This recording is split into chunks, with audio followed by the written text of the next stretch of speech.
Guys, we got 10 off-the-wall gardening questions for our new playlist here today.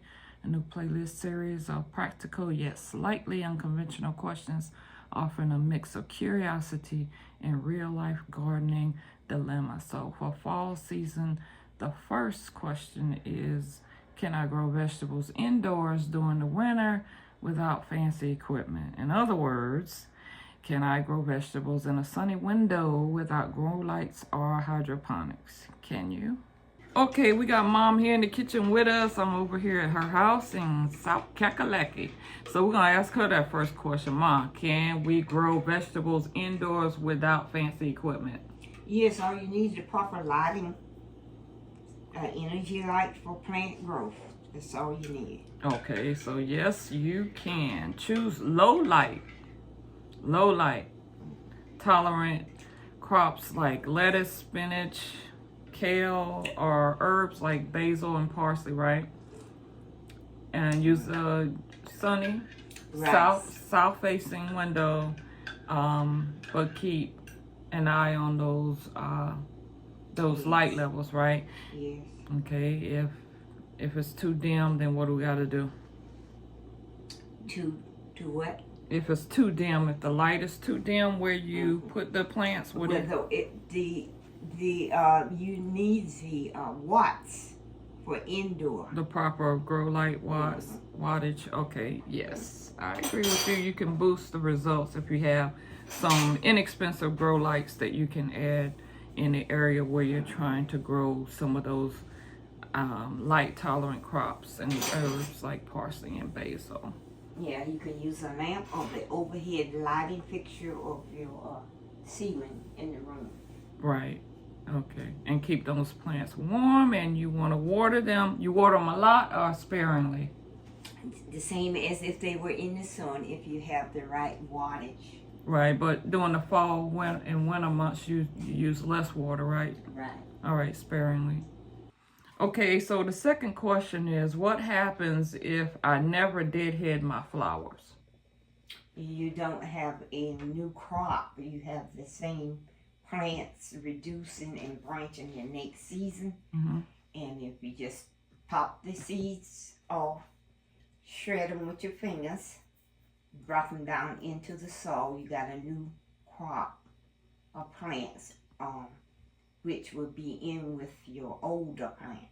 Right. I wait until my stem dries from the old plants, clip them down to the root, right, and they branches out a new growth every year. Right. So it's always better. It's great for bedding flowers. Mm-hmm. If you have a bed of flowers, right? Yeah. In other words, it's better to deadhead your flowers than it is just to kind of leave the dried up bloom on the stem as the stem is drying, because you have birds and everything that like, which can be a benefit too if you want to help wildlife out. Leave something for the birds to eat, because they like to eat the seeds in the dried up bloom. But the problem with that for you is you won't have as many flowers growing in the spring. You want a new crop every year if you bed. Okay. So leaving seed heads can be beneficial to wildlife, as the birds may feed off of those seeds, but you'll have less flowers in their garden come springtime. Okay, so the third question is, can we use pumpkins as planters? Yes. Okay. Once it dries out, you got like a hard shell. But you can also preserve it with polyurethane. Oh, really? You can preserve it. Okay. Take a paintbrush and some polyurethane and brush it, which will give it an outside coating. Oh, on the outside of the you can do the inside also. You got a perfect pot. Oh, really? Yeah, with that you can keep. Yeah. Because it's got a protection on it. But you got to make sure that you really hollow it out, right? Right. And it would be considered a temporary planter, because pumpkins do with the temperature and the weather can rot easily too, right? Even if you try to protect it with the polyurethane, it is subject to be rotting and ready for the compost. So polyurethane will help preserve it for a little while, but it's going to be a temporary pot, right? So that's another one of our off-the-wall questions for the fall. Okay, fourth question is there such thing as too much mulch in the fall? I see a lot of people piling it on. So what do you think about too much mulch? Is there such a thing as too much mulch? Yes, it can become a smushy, rotten mess. All right, okay.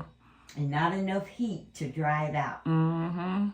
So you can really lose your plants to a circumstance of that nature. Yeah, a lot of people think they're protecting their plants, whether it be trees or vegetables. They're just piling on as much mulch as they can. They're thinking they're increasing the protection, but really if you put too much, you run the risk of creating a fungus situation. Yes. So what would you say would be ideal? What you could do is you could put it in a bucket or a pot and put salt with it. Mush, and then salt. Mush, cover it with salt. Okay. And then by the spring, you got a perfect pot of salt. But too much mush, you got the stuff that the country folks feed their hogs with. What is that? Slop. Oh, you got to you create a okay, so you can create a sloppy mess is what you're saying. Like if you piling on too much mulch, you're not really protecting your plants. You're really bringing disease to it. Right. 2 to 3 inches of layers of mulch is ideal, right? Yes, and a bad, really fungus in your garden that would contaminate your food. Okay, I agree with that. Okay, so the next question is, will frost really improve the flavor of root vegetables? Yes, especially collard greens, turnips of all kinds, carrots. Right. You got just right turnips. You got rutabagas. All that, it makes the vegetable taste sweeter. It doesn't have that twiny taste. Even the cabbage collard is much tastier. Right. Frost really is good for green leafy vegetables. And root vegetables. And roots. Yeah. And that's because the starches really do start to collect in the colder months. And that starch is really what makes it sweeter, right? After a good frost. And I was telling people that we really don't eat collard greens that are grown like in the summertime because they really tend to be a little bit tougher. At least that's what I remember. So, and the frost also makes them tender. Get cooked quicker. Okay, so the frost can convert those starches into sugar, and it makes them tender, she says. It's a natural process that enhances the flavor, especially in the colder climates. Yes. Okay, so the next question is, can I use leftover leaves from the fall for next year's compost? Yes. Dry leaves do not use they do not lose the fertilization. The dryness, and it turns into compost maybe by spring, which is better, just drying them, letting them dry out by themselves. Yeah, like when you have harvest your gourd for the season, just take the leaves and put it on top of the soil, and by spring you put your salt in there and stir it up, and you're ready to go. Right. Absolutely. So bag up them fall leaves, guys, and store them in a dry place, because if you don't put them in a dry place, well, what happens? That fungus starts to grow. Exactly. They make an excellent brown or carbon rich addition to your compost. So go ahead and bag up them fall leaves, store them away, put them in a dry place. How about shredding them? Should you shred them? Or do you even have to do that? Like if you can keep them in a dry place and keep them from getting moist and molding. Right, because that really does, if you shred them or break them down, that speeds up the decomposition process, right? Yes. Okay. In other words, it's basically like soil, but it's just a different type. Right. Okay, the next off the wall question is, should I prune roses in the fall or should I wait until spring? You can do it at the end of the season, and all you got to do is snip the tip end of the branch, and you have another branch by spring.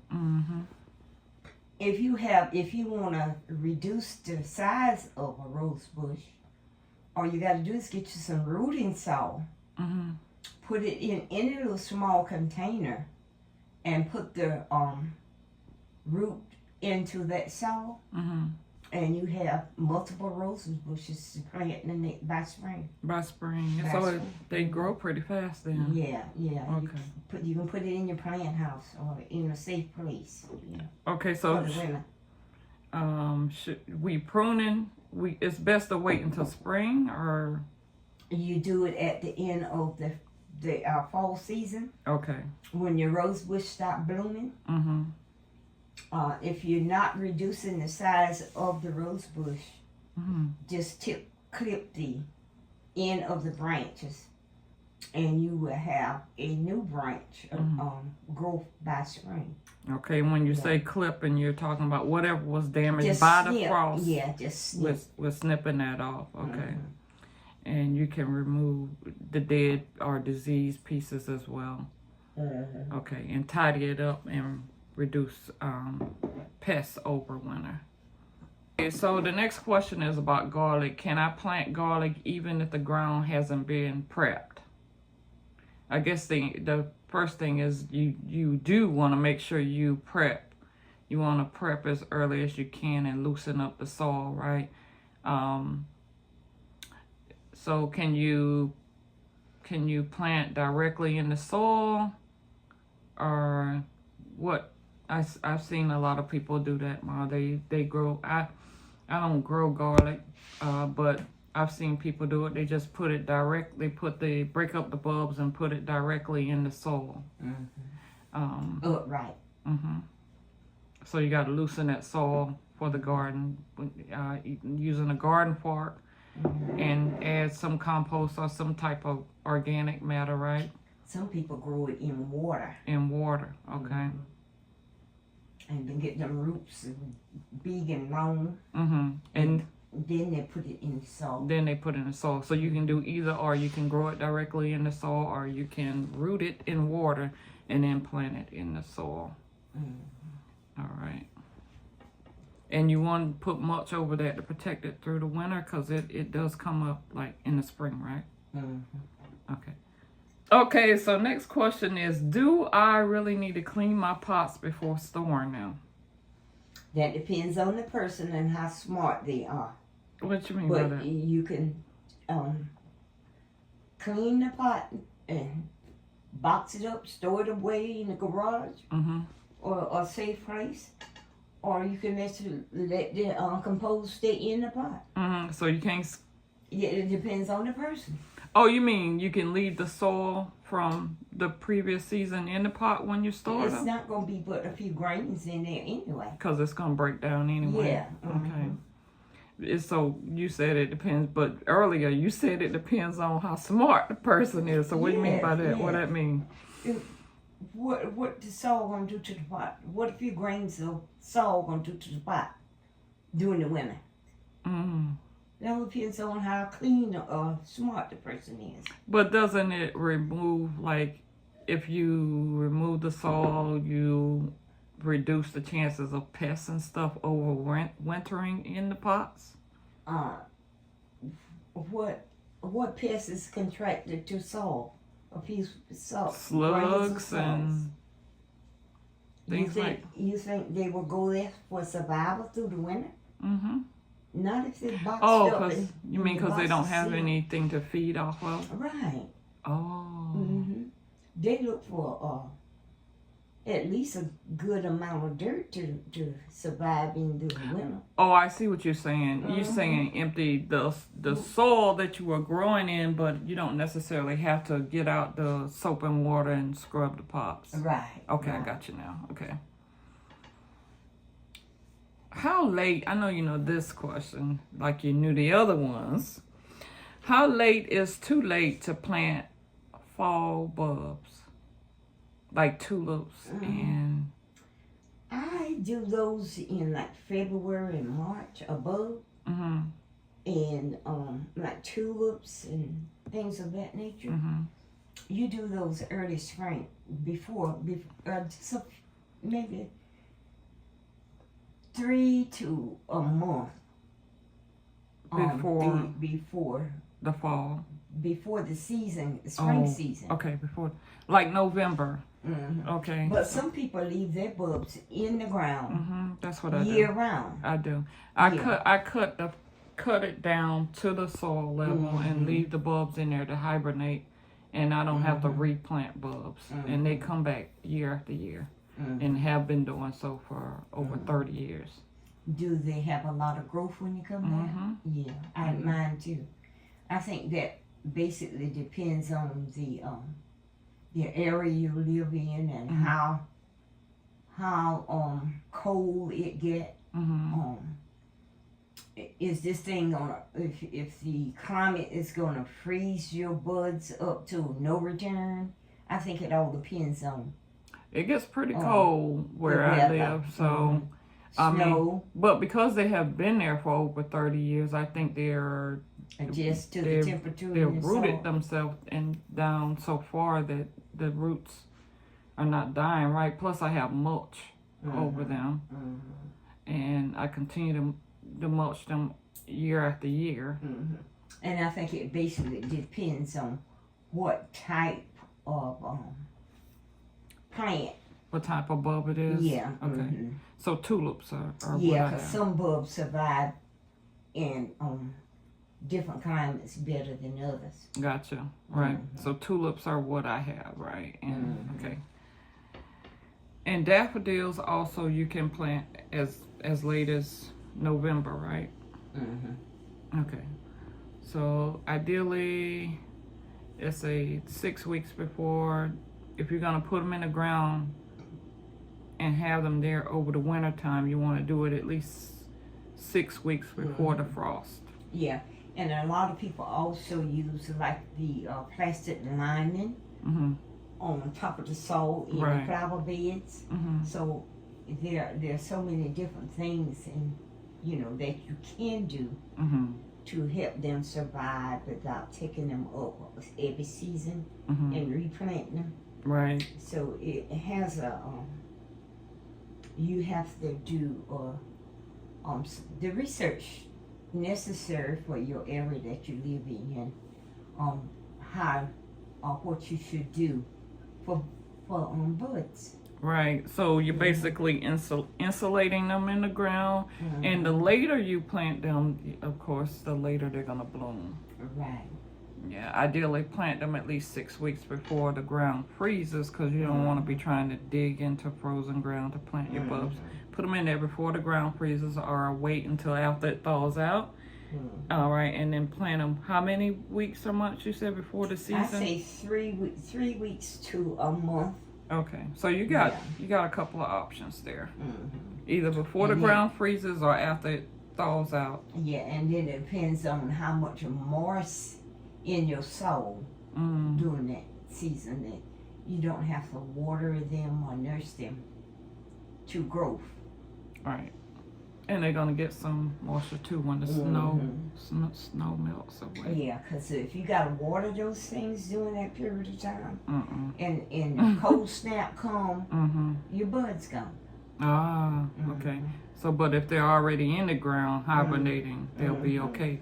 Just insulate them with some mulch or plastic. Okay, Got it. Okay, that was the last. That's 10 off the wall questions for our gardeners that are subscribed to the channel. Anything else you want to add for these 10 questions that you want me to go through and see if you remember anything else?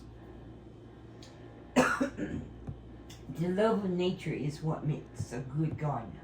Mm-hmm. She said, okay, so we're going to end on that note. The love of nature is what makes a good gardener. So that's our thought of the day. That's the thought of today.